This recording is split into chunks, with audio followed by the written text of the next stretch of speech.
vamos falar agora sobre colocando o passado no devido lugar.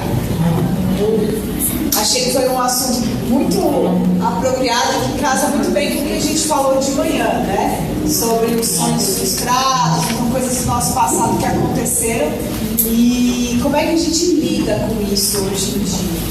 Mas antes de eu começar, eu quero orar. Vamos orar. Santo Deus, nosso Pai, nosso Deus amado, nós te agradecemos, Senhor, pela sua palavra, te agradecemos pelo seu amor, pela sua graça na nossa vida. Te agradeço pela oportunidade de estar aqui, Senhor, como um instrumento seu, pela sua graça, sem absolutamente nenhum merecimento, mas sou muito grata por estar servindo o Senhor nesse dia. Eu te peço que o Senhor direcione esse tempo, nos ajude e nos ensine a colocar nosso passado no devido lugar, Senhor. Eu te peço isso e agradeço em nome de Jesus. Amém. Passado no seu devido lugar. Vamos começar pensando sobre algumas coisas, né? O que é o passado?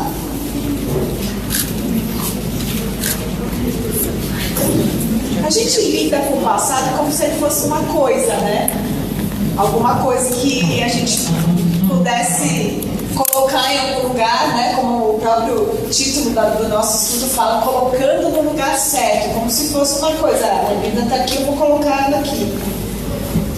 Mas o passado, ele está onde? Ele está no passado, né? Mas ele não fica só lá, né? É esse que é o problema. Se ele ficasse só lá, não, nem a gente vai ver que ele não é só o problema, ele pode ser algo muito bom pra gente. Mas aonde é que está o passado hoje? Na nossa mente, nas nossas lembranças, na nossa memória. Então, como é que seria possível mudar o passado? Se ele não é uma coisa, se ele, né, está só na nossa memória, a gente pode mudar o passado a partir do momento que nós mudamos as nossas lembranças sobre o passado.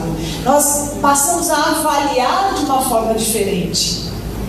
Eu não sei se vocês já passaram pela situação de não rir com a cara de alguém, assim, de repente. Todo mundo assim, né? Não sei o que é, eu não sei o que é. A pessoa nem abriu a boca, mas eu não gosto dela. E aí você, de repente, por alguma situação da vida, você se aproximou daquela pessoa e vocês se tornaram amigas. Você pensa, nossa, eu tive uma impressão tão errada daquela pessoa. Você, de certa forma, você mudou o passado, você mudou a maneira que você pensava sobre aquela pessoa. A pessoa em si, às vezes, não mudou nada, não aconteceu nada diferente com ela, mas mudou a maneira que você pensava sobre aquela pessoa. E da mesma forma, nós podemos lidar com o nosso passado.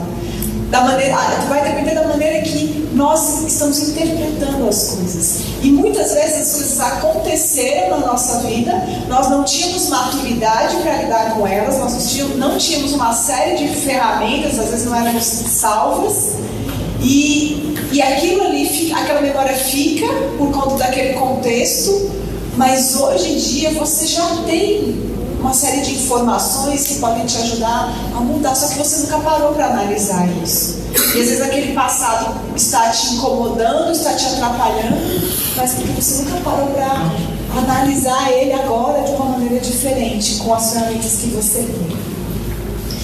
Esse estudo, ele foi tirado desse livro, que tem o mesmo nome, Colocando o Passado no Devido Lugar. Só tem mais dois, viu?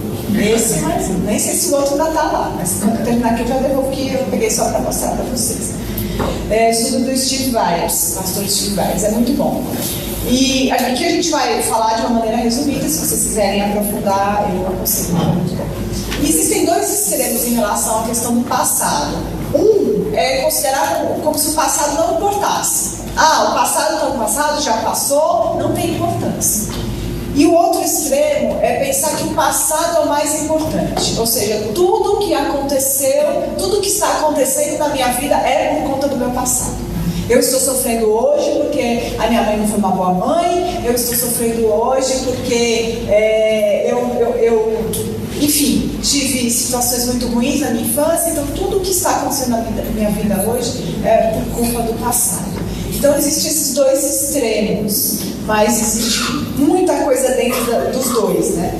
E eu queria que vocês refletissem rapidamente qual é a sua tendência. Você tende a acreditar que o seu passado não tem importância ou que ele é a razão dos seus problemas?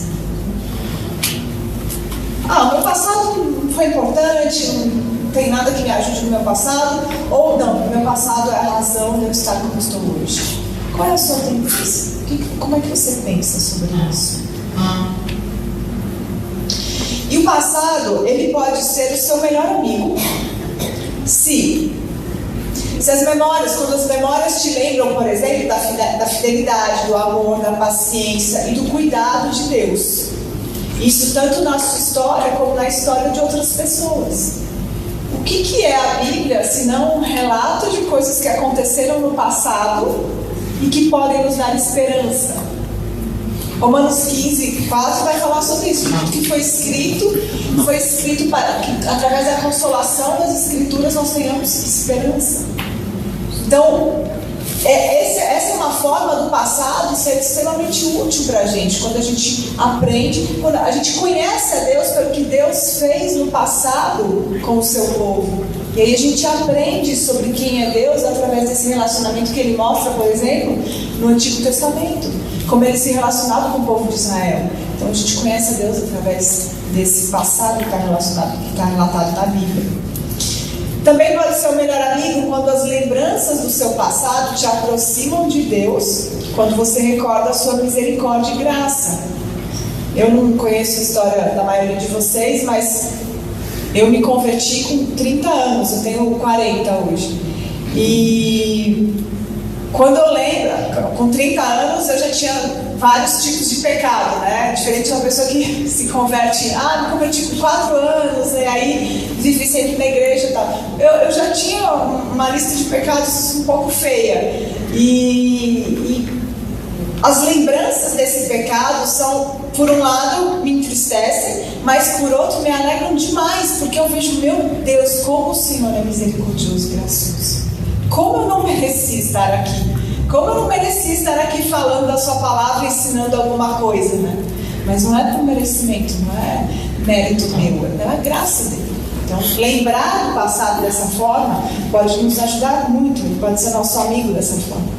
Quando você recorda o tanto que Deus te perdoou e a partir daí decide perdoar alguém. Às vezes existem situações no seu passado que são muito tristes, pessoas que te magoaram profundamente, te machucaram. Mas quando nós pegamos as Escrituras e nós temos aquele relato, a gente vai ver daqui a pouco em Mateus 18, Jesus explicando ali, escrevendo, explicando o que seria o perdão, o que a gente precisa levar em consideração para perdoar os outros. É o quanto Deus nos perdoou. Nós tínhamos uma dívida impagável com Deus, uma dívida infinita, e Ele nos perdoou. E aí, como é que a gente está lidando com as pessoas que têm uma dívida com a gente? Por mais que sejam dívidas grandes também, mas quando nós lembramos quanto nós somos perdoados, nós somos capazes também de perdoar. Aí mais uma reflexão. Como é que a graça e a misericórdia de Deus te assistiram no passado? A realidade de você ter passado por momentos difíceis, mas estar aqui hoje, te mostra o que sobre Deus? Você pode de fato ter passado por coisas muito difíceis, mas você está aqui para contar a história. É a misericórdia. A misericórdia. É a misericórdia de Deus. Deus não dá o que a gente merece. Isso é a misericórdia de Deus. E a graça de Deus, Ele dá o que a gente não merece. As duas coisas. Então, como é que essas duas coisas te assistiram no passado e te ajudaram, te sustentaram até aqui? Mas o passado também pode ser o seu maior inimigo. E isso acontece muito. Por exemplo, quando a amargura for alimentada no seu coração. Hebreus vai dizer que não deve haver nenhuma raiz de amargura que possa, inclusive, contaminar a muitos. E quando nós estamos amargurados com alguma coisa, é muito comum que a gente contamine outras pessoas. Às vezes, de repente, um problema dentro da igreja, alguém fez uma coisa que você não se agradou e você fica magoada, mas não vai tratar, e aí você começa a falar com outras irmãs, às vezes vem até daquele jeitinho, eu queria só pedir oração pela fulana, que ela fez isso, aquilo outro, mas no fundo é uma raiz de amargura, né? Estão rindo porque isso acontece na minha igreja, de vocês não acontece. Quando você faz escolhas erradas repetidamente, e aí Provérbios vai usar uma comparação aqui bem pesada, que é como o cachorro, como o cão que volta para o próprio vômito. É um insensato, né? Então quando a gente erra da mesma forma várias vezes, ou seja, a gente não aprendeu no passado, eu errei, eu pequei, eu fiz algo errado e eu continuo fazendo a mesma coisa, errando da mesma forma. Então, eu não aprendi com o passado, ele está sendo meu inimigo. Quando você tem pecados não confessados, o Salmo 32 vai expressar isso, vai expressar na verdade as duas coisas, a alegria de ser perdoado, mas também a angústia do pecado não confessado. Davi vai relatar que ele sentia isso fisicamente. E Deus vai realmente resistir a nós quando nós temos pecados não confessados. Isso é uma coisa que pelo menos eu não quero na minha vida, é Deus resistindo a mim, porque eu não tenho a menor condição de lutar contra Ele, né? Então pecados não confessados são inimigos da gente. Mais uma reflexão: há problemas não resolvidos no seu passado? Pecados não confessados? Há amargura? E aí, se houver, nós temos esperança, isso é maravilhoso, não é uma condenação se essa é a nossa realidade. Deus fala em Isaías 1,18: venham, vamos refletir juntos, diz o Senhor, embora os seus pecados sejam vermelhos como a escarlate, eles se tornarão brancos como a neve, embora sejam rubros como púrpura, como a lã se tornarão. Então, existe esperança, mesmo que o nosso passado tenha sido algo que nos condena mesmo, nós sejamos culpadas, nós ainda temos esperança, nós podemos ir de encontro a Deus, no seu trono de graça. O pastor Wallace terminou falando um pouquinho sobre isso, e é o que diz em Hebreus 4, do 14 ao 16, maravilhoso texto que fala: visto que temos um grande sumo sacerdote, Jesus, Filho de Deus, que penetrou nos céus, retenhamos firmemente a nossa confissão, porque não temos um sumo sacerdote que não possa compadecer-se das nossas fraquezas, porém um que, como nós, em tudo foi tentado, mas sem pecado. Cheguemos, pois, com confiança ao trono da graça, para que possamos alcançar misericórdia e achar graça, a fim de sermos ajudados em tempo oportuno. E é tão interessante como a Bíblia é um livro sobrenatural, não é? É impossível que isso aqui fosse feito por sabedoria humana, porque no nosso raciocínio humano, um texto desse, ele deveria continuar da seguinte forma: porque não temos um sumo sacerdote que não possa compadecer-se das nossas fraquezas, porém um que, como nós, em tudo foi tentado sem pecado. Se fosse um texto de sabedoria humana, provavelmente ele continuaria assim: já que Jesus não pecou, vai e peque mais. Mas não é isso que o texto fala. É um texto que reflete mais uma vez a graça de Deus. Ele passou pelo que nós passamos e não pecou. Mas se você estiver passando pelas dificuldades, recorra a Ele. Recorra ao trono de graça. Se você tem um passado que te condena, recorra ao trono de graça. Você pode resolver isso. E é maravilhoso. Então, organizando o seu passado, parte 1. Nesse trabalho de organizar o passado, nós precisamos fazer duas perguntas. Primeiro, no evento, o que aconteceu no passado que tem atrapalhado um pouco a sua vida hoje, você foi uma vítima inocente ou você que causou, você que pecou?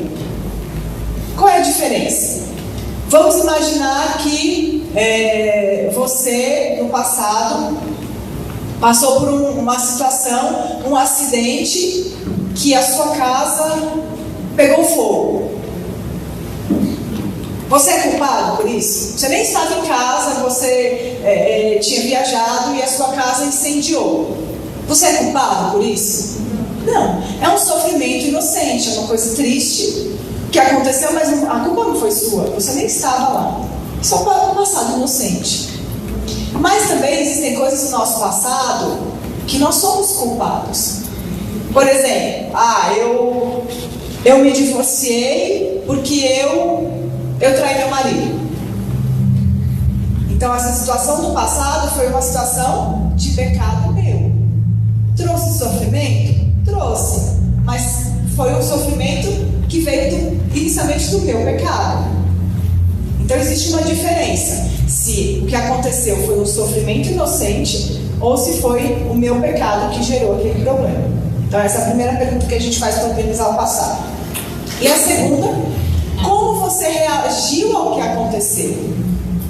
Você reagiu bem, da maneira que agrada a Deus, mesmo diante do sofrimento, ou você reagiu pecando? O que piora a situação, né? A gente vai ver alguns exemplos desses pontos com textos bíblicos. Então, aqui é a primeira pergunta: você sofreu de maneira inocente ou você pecou? E a segunda pergunta: reagiu bem, agradou a Deus, e em seguida reagiu mal. A gente vai ver, primeira situação, um sofrimento inocente, onde a pessoa reagiu bem, teve uma reação que agradou a Deus. E a gente vai olhar isso em Gênesis capítulo 50, a história de José.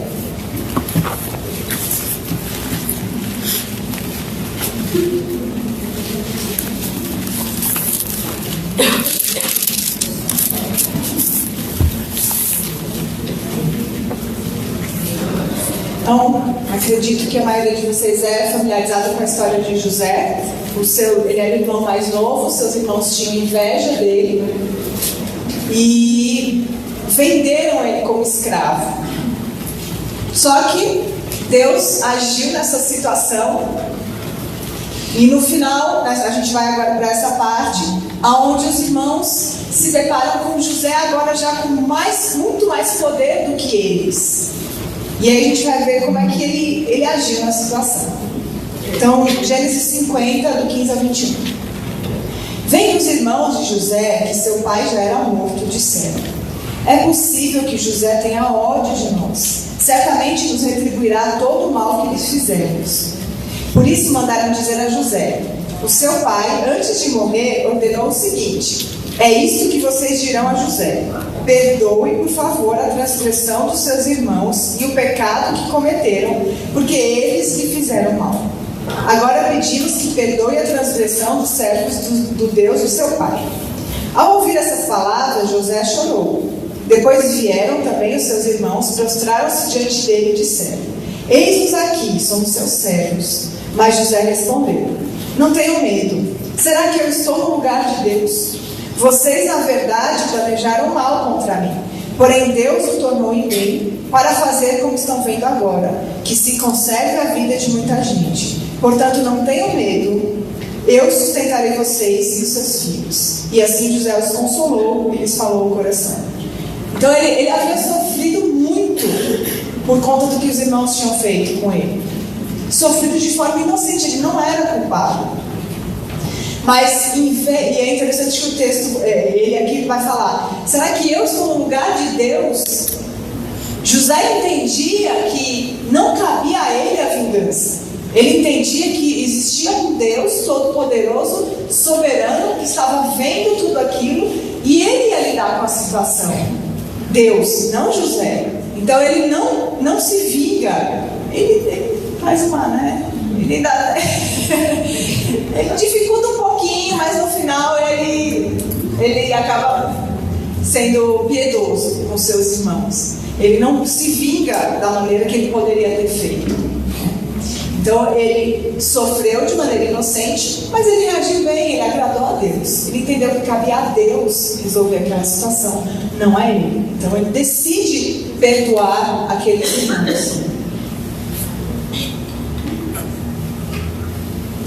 Então a gente considera essas situações quando houve um sofrimento inocente e a pessoa agiu bem como um sofrimento autêntico. Ou seja, a pessoa ela está diante de Deus limpa nessa situação. Não foi ela que pecou e ela reagiu bem àquele sofrimento que aconteceu na vida dela. Aí a gente vai para outra situação. Quando no passado a pessoa pecou, mas depois reagiu bem, se arrependeu. E isso mudou a situação. E aí a gente vai ver a história de Pedro. Lucas 22.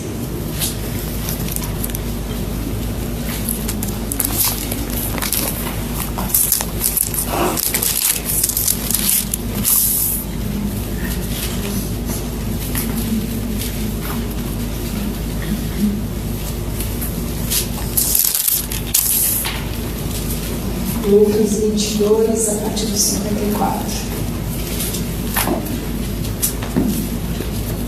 Quando Pedro nega Jesus, e diz assim a palavra de Deus: então, prendendo Jesus, levaram-no e o introduziram na casa do sumo sacerdote. Pedro seguia de longe. Quando acenderam o fogo no meio do pátio e se assentaram juntos, Pedro tomou lugar entre eles. Uma empregada, vendo-o sentado perto do fogo, fixou os olhos nele e disse: este também estava com ele. Mas Pedro negou, dizendo: mulher, não o conheço. Pouco depois, outro homem, ao ver Pedro, disse: você também é um deles. Mas Pedro disse: homem, eu não sou um deles. E tendo passado cerca de 1 hora, outro afirmou, dizendo: com certeza esse também estava com ele, porque ele também é galileu. Mas Pedro insistiu: homem, não sei do que você está falando. E logo enquanto Pedro ainda falava, o galo cantou. Então o Senhor voltou-se e fixou os olhos em Pedro. E Pedro se lembrou da palavra do Senhor, como lhe tinha dito: hoje, antes que o galo cante, você me negará 3 vezes. E Pedro, saindo dali, chorou amargamente. Imaginem o arrependimento de Pedro nesse momento. Depois de tudo que ele tinha passado com Jesus, aquele jeito de Pedro, né? Todo, não, Senhor, eu sou, né? E aí ele nega Jesus. E como Jesus olhar para ele, imagina o arrependimento, o peso no coração de Pedro. Mas nós sabemos que ele se arrependeu, ele se converteu, ele mudou o caminho dele. Nós sabemos disso porque nós temos o relato, aqui em João 21, Jesus mesmo vai perguntar se ele o ama, vai perguntar 3 vezes, mas nós também temos tudo que Pedro escreveu depois, como foi o ministério de Pedro depois. Então nós sabemos que realmente ele mudou, ele se arrependeu do que ele fez. Então, na situação de Pedro, ele pecou, mas ele se arrependeu. E aí nós consideramos isso, nós podemos nessas situações ter lembranças alegres. Só que essas lembranças alegres, elas não vêm automaticamente. Concordam? Nas situações que você pecou e se arrependeu. Às vezes, nessas situações, o que acontece são lembranças angustiantes. Meu Deus, eu destruí tudo.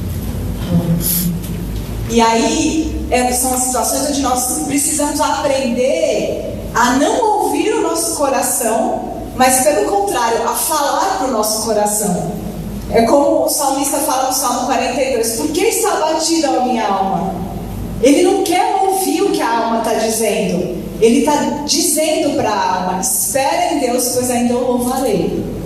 E é dessa maneira que nós precisamos lidar com essas situações onde nós pecamos, nos arrependemos e ainda não estamos conseguindo nos alegrar com essas lembranças. Porque às vezes, minhas irmãs, o que a gente fez gerou consequências muito ruins. Não só para a gente, mas às vezes para outras pessoas. Mas se nós pedimos perdão, se nós procuramos a reconciliação, nós podemos nos alegrar em saber que nós somos perdoadas. Não em sentir, porque às vezes nós não vamos sentir. E nós precisamos aprender a não viver baseados no que nós sentimos, mas no que nós entendemos, acreditamos, pelo que nós sabemos das Escrituras. O que a Bíblia fala sobre o nosso coração? enganoso, corrupto. Dá para confiar no que ele diz? A gente não pode viver direcionada pelos nossos sentimentos. E eu tendo a acreditar que nós mulheres temos um pouco mais de dificuldade do que os homens com essa situação, de lidar com os nossos sentimentos e de não viver baseadas nesses sentimentos, porque não devem ser eles que direcionam a nossa vida. Se você se arrependeu, se você pediu perdão, você tem que se alegrar porque Deus já te perdoou. Ah, mas eu não sinto. Não, você não tem que sentir, você tem que acreditar. É diferente, né? E aí nós podemos nos alegrar nessas situações. Mas temos as situações onde você sofreu de forma inocente e reagiu mal. Não era sua culpa, mas a maneira que você lidou com aquilo ali foi uma maneira que gerou amargura, que gerou tristeza. Você agiu de forma pecaminosa. E o exemplo que nós temos disso na Bíblia está em Ruth. Vamos lá.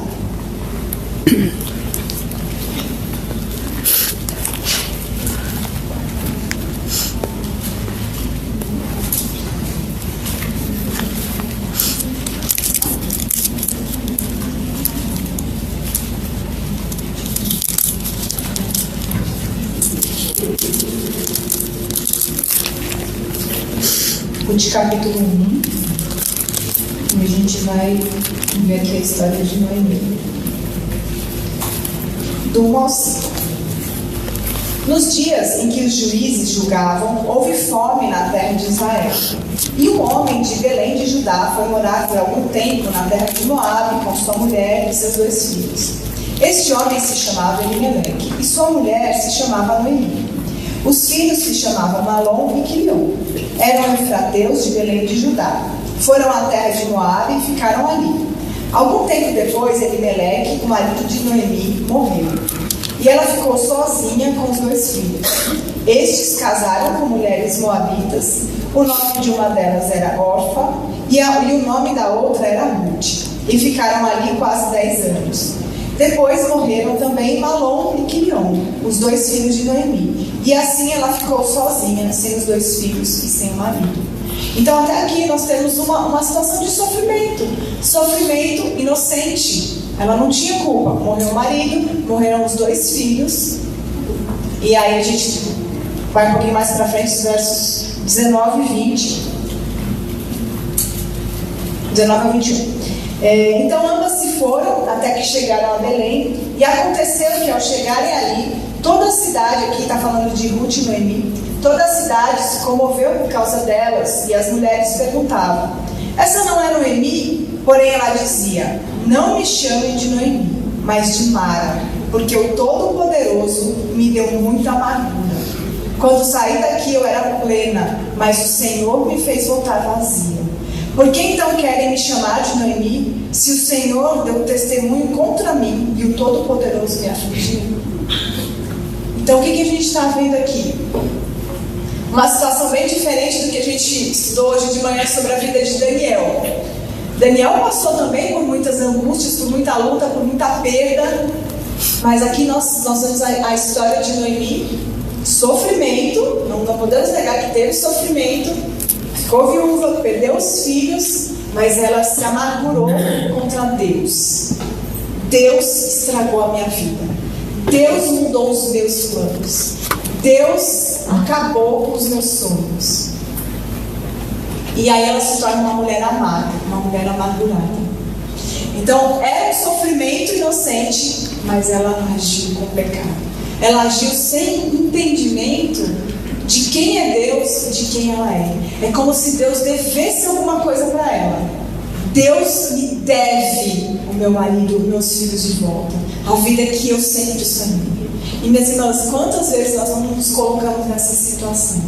Às vezes a gente não fala com todas as vezes que Deus me deve alguma coisa, mas nós, é um fato que nós como seres humanos, nós criamos expectativas sobre as coisas. Nós temos expectativas de como deveria ser o nosso casamento, de como deveria ser a nossa vida, de como deveriam ser os nossos filhos.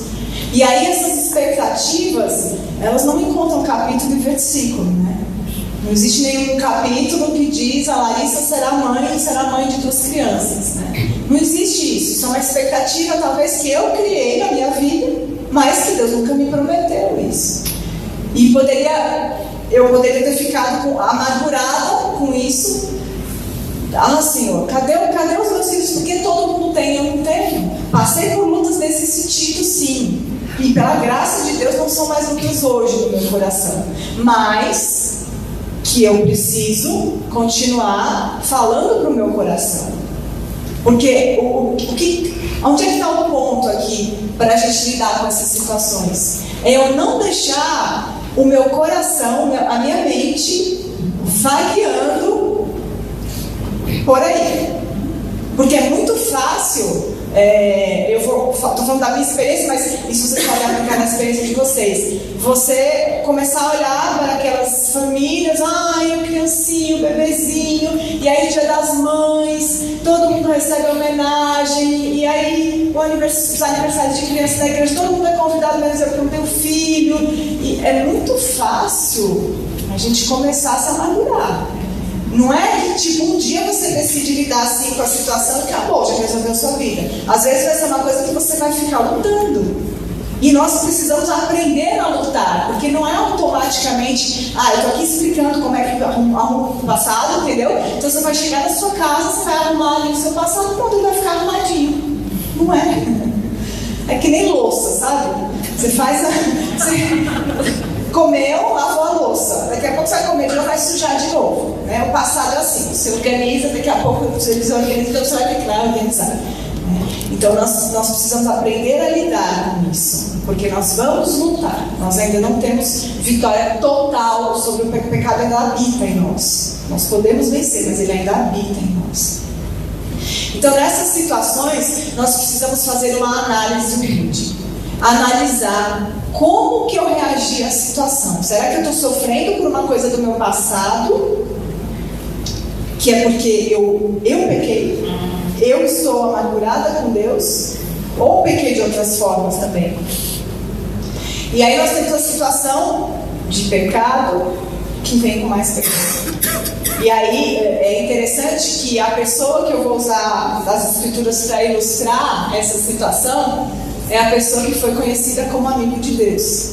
O homem segundo o coração de Deus. Ele foi o homem que pecou. E aí pecou em cima, né? Em vez dele rapidamente corrigir, ele pecou novamente. E Deus fez questão de deixar isso relatado para a gente. Interessante, né? É interessante como mais uma vez eu vou falar, é impossível que um homem pudesse ter escrito as escrituras sem inspiração de Deus, porque não faz sentido para a gente isso, uma situação como essa.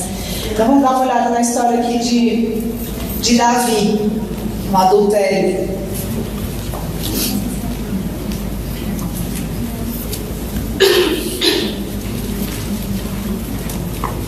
2 Samuel 11.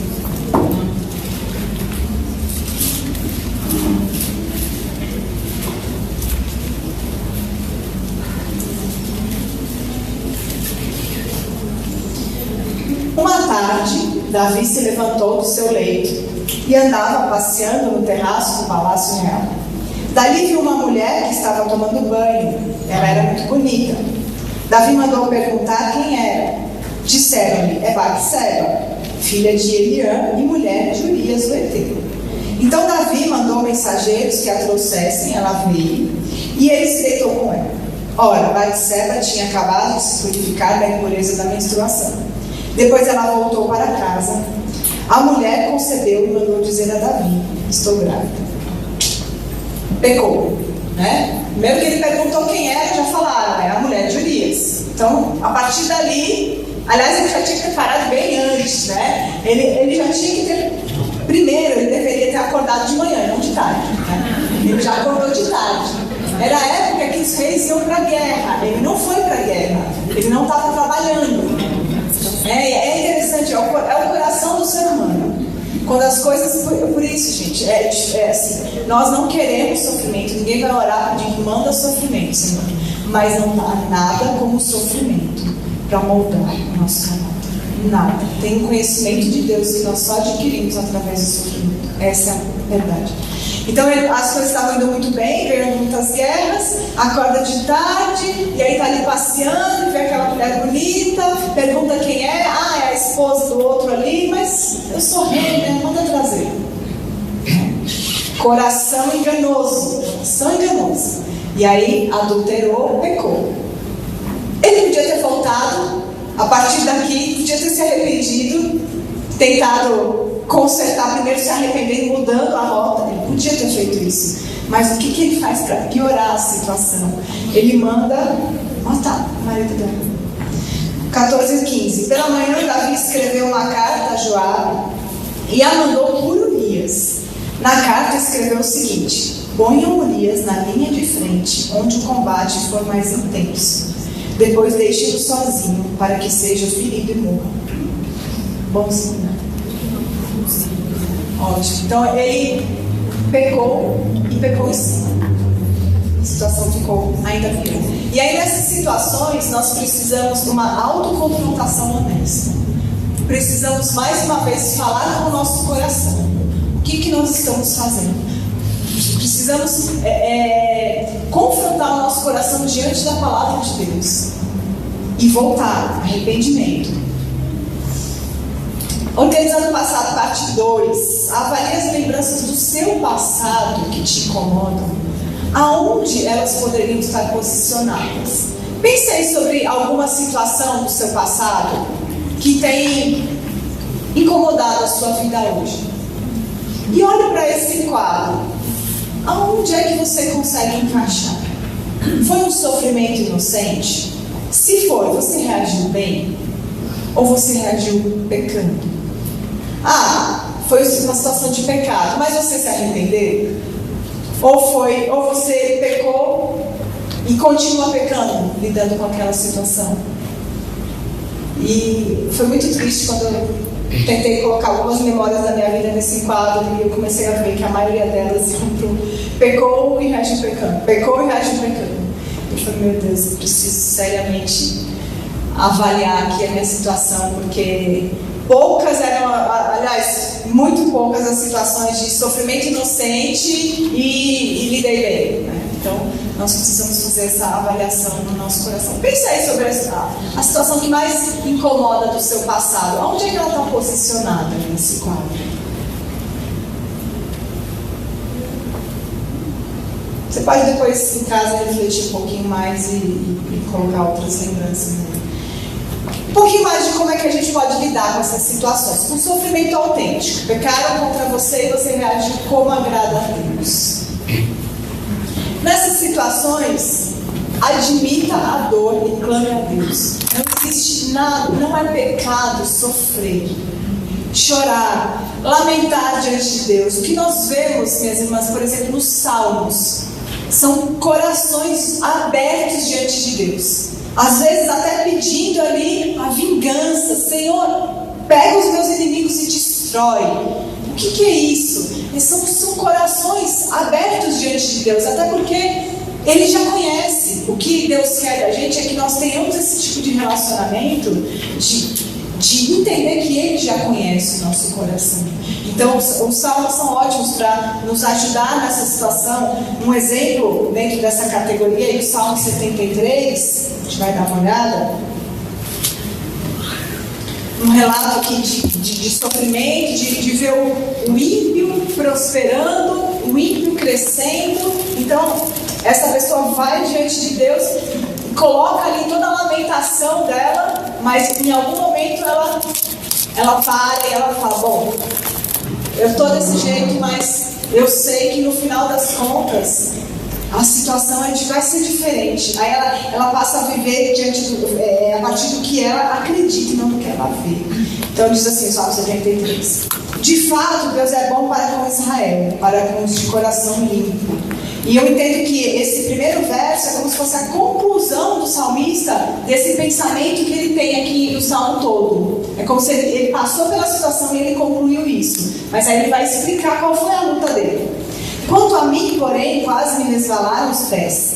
Pouco faltou para que se desviassem os meus passos, pois eu invejava os arrogantes ao ver a prosperidade dos maus. Para eles não há preocupações, o seu corpo é forte e sadio, não partilham das canseiras dos mortais, que são afligidos como os outros. Por isso a soberba os cinge como um colar, e a violência os envolve como um manto.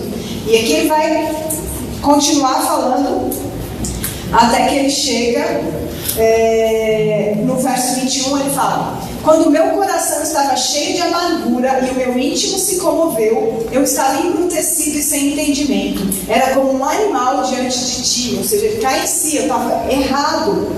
No entanto, estou sempre contigo. Tu me seguras pela minha mão direita. Tu me guias com o teu conselho, depois me recebes na glória. Quem tem eu no céu além de ti? E quem poderia querer na terra além de ti? Então aqui ele muda totalmente a perspectiva do que está acontecendo. Em vez de olhar todo aquele sofrimento, aquela injustiça, ele ajusta o foco. Então ele entende, eu coloco aqui diante de Deus, mas é Deus que me sustenta, Deus quem está vindo. Então os salmos são ótimos para a gente lidar com essas situações de sofrimento de uma maneira que agrade a Deus. Aí na análise humilde, a situação que pecaram contra você e você reagiu pecando. Se pergunte, você pagou mal com mal? De repente eu fui traída e aí eu decidi também, eu fui traída pelo meu ex-marido e eu decidi também que ele não vai ter mais acesso aos filhos. Um exemplo. Ficou amargurada. Aconteceu alguma coisa na igreja, me deixaram de fora e agora também eu não quero mais falar com essa igreja porque ninguém me ajuda ali. Ficou amargurada? Você ora a Deus pela situação e pelos seus inimigos. Jesus vai explicar nesse trecho em Mateus 5 que se nós amamos somente aqueles que nos amam, não tem mérito nenhum. Mas nós devemos amar o inimigo, fazer o bem àqueles que não merecem, àqueles que fazem mal para a gente. Orar pelos que nos perseguem.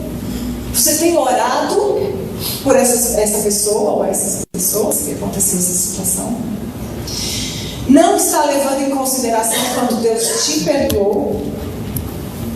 E isso, a gente em aconselhamento lida demais com essas situações. De pessoas que vêm, fulana fez isso comigo, eu nunca vou perdoar. Então, muito provavelmente, você não entende a sua situação. Você realmente foi salvo, você está em Cristo, porque Deus te perdoou uma dívida impagável. Como é que você pode dizer que não vai perdoar? Nós precisamos ter um coração aberto a perdoar. A reconciliação vai depender do outro pedir perdão, mas nós precisamos estar dispostos a perdoar. Lembranças alegres na situação que você pecou, mas se arrependeu.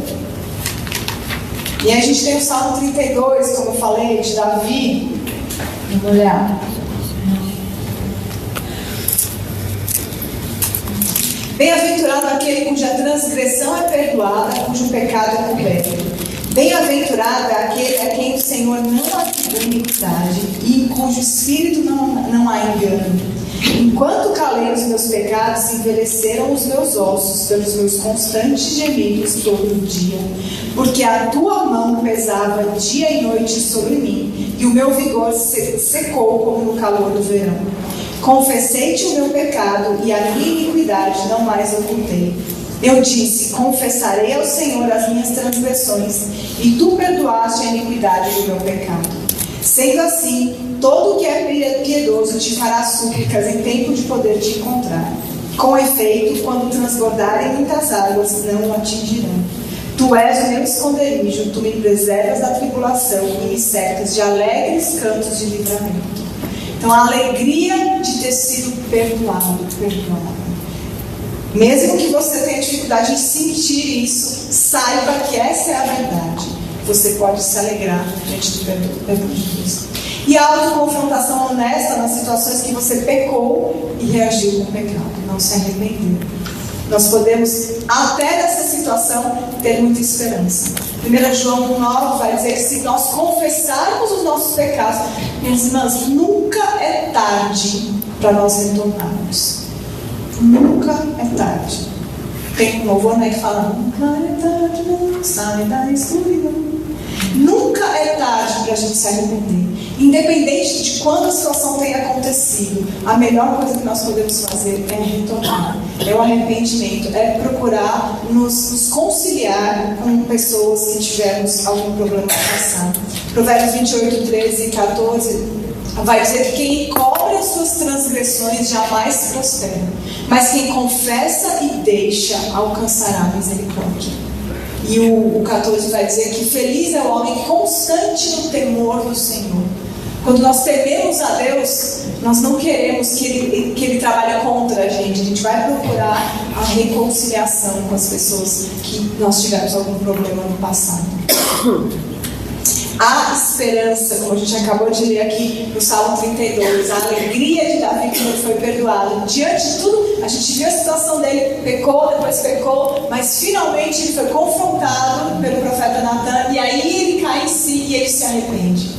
Pequei, contra ti somente pequei. Ele sabe que ele pecou contra Deus, o que ele fez foi contra Deus. E aí ele se arrepende, e aí ele consegue experimentar essa alegria, esse alívio no coração dele de ter sido perdoado por Deus. Maravilha. E aqui um passado organizado. Como é que seria um passado organizado? Sofreu de forma inocente, mas reagiu bem, né? Se você está sofrendo, sofreu de forma inocente, clame a Deus, coloque o seu coração diante dele. Não tem problema dizer, Senhor, eu sofri, doeu, foi ruim.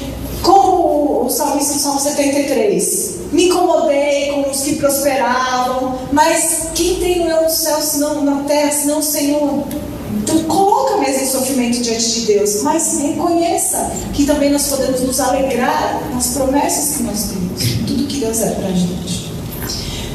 Sofreu inocente e reagiu mal, confessa e deixa. Pecou e reagiu bem, alegre-se por estar perdoado. Você está perdoado, não precisa sentir, entenda que você está perdoado e acredite nisso.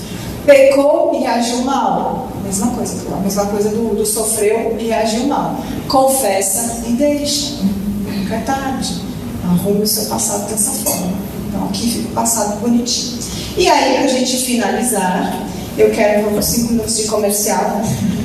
Eu escrevi um livro, o assunto é Mulheres e Sexo, Mentiras que Escravizam e Verdades Bíblicas que Libertam. Ele foi um livro inicialmente escrito para mulheres casadas, mas muitas mulheres solteiras, divorciadas e viúvas têm lido e têm dito que tem ajudado elas. Então, eu já estou trabalhando na segunda edição para incluir alguns apêndices com assuntos que também alcancem as mulheres que não são casadas, mas eu creio que é um livro que pode ajudar em outras áreas. Ele é relacionado a sexo, mas que pode ajudar você a entender muitas coisas na sua vida. Então o livro tem aqui, se vocês quiserem, meus contatos, telefone e e-mail, se vocês quiserem, depois que eu mande algum conteúdo aqui, tiverem alguma pergunta, alguma coisa que vocês queiram conversar, está aí à disposição de vocês, tá certo? Então vamos mais uma vez orar e eu oro. Aí eu acho que eu chego a falar alguma coisa, né? Vamos orar. Santo Deus, nós te agradecemos, Senhor, por esse dia, pelo Senhor por estar nos sustentando. Pedimos a sua graça pelo restante da programação, que o Senhor abençoe os professores que ainda vão ensinar hoje, e que o Senhor possa usar esse conteúdo no nosso coração, Pai, que nós possamos colocar tudo isso em prática, Senhor. Te peço e agradeço em nome de Jesus. Amém. Jesus. Amém.